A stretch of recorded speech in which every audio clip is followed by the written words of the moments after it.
Reflexão do dia, Ruth, capítulo 1. Chegamos ao livro de Ruth em nossa leitura diária das Escrituras ao longo do ano. E esse é um livro fascinante por diversas razões.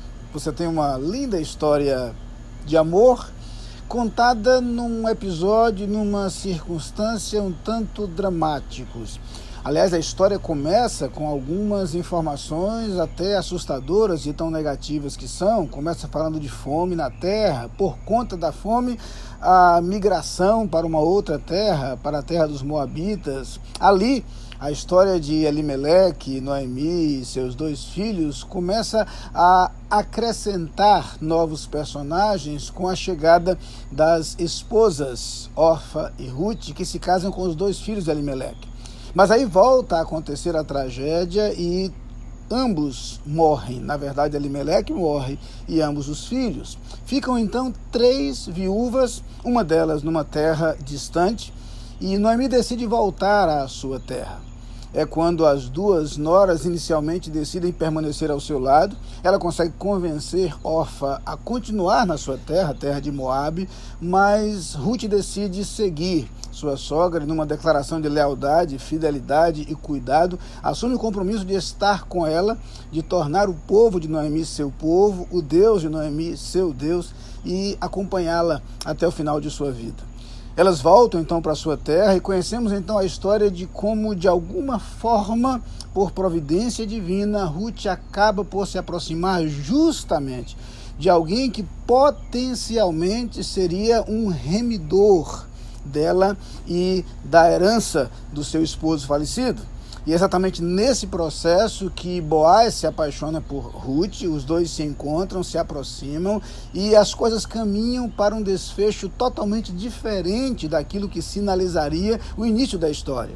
Enquanto o início fala apenas de tragédia, de sofrimento, de privação, de dificuldade e de uma absoluta ausência de horizontes e perspectivas para aquelas 2 mulheres, o cenário muda totalmente. Aquelas mulheres são abençoadas, passam a viver uma nova situação de vida, mas não apenas isso, o projeto de Deus vai além.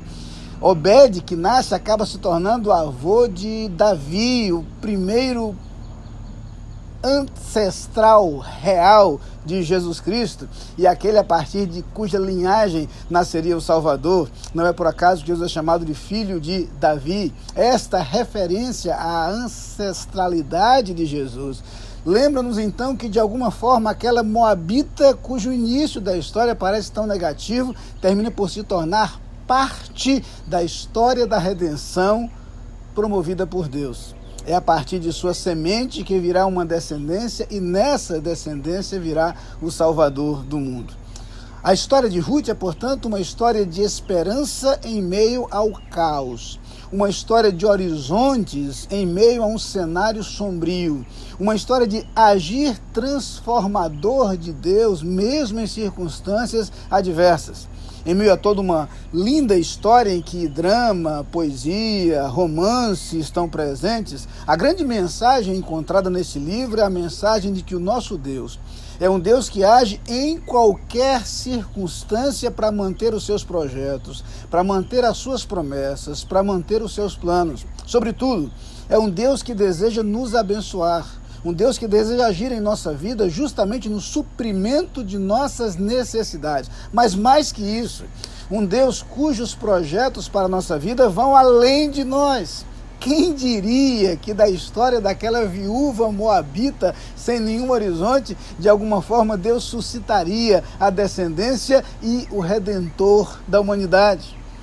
Deus, em seus projetos e em seus planos, não apenas está ao nosso lado, quaisquer que sejam as circunstâncias. Deus não apenas transforma o cenário, o quadro, para que sejamos vitoriosos, ainda que em determinadas circunstâncias pareça faltar horizonte, mas mais ainda, Deus nos quer como instrumentos nos seus projetos, nos seus planos, e através de nós quer abençoar outras pessoas. Que a linda história de Ruth nos inspire, nos anime, restaure nosso ânimo e nosso alento e nos dê a firme convicção de que haja o que houver, nós jamais estamos sozinhos e as promessas de Deus se cumprirão em nós. E até mesmo as promessas de Deus para outros poderão se cumprir através de nós. Que Ele nos dê essa alegria, a satisfação de ser instrumentos preciosos nas suas mãos. Amém.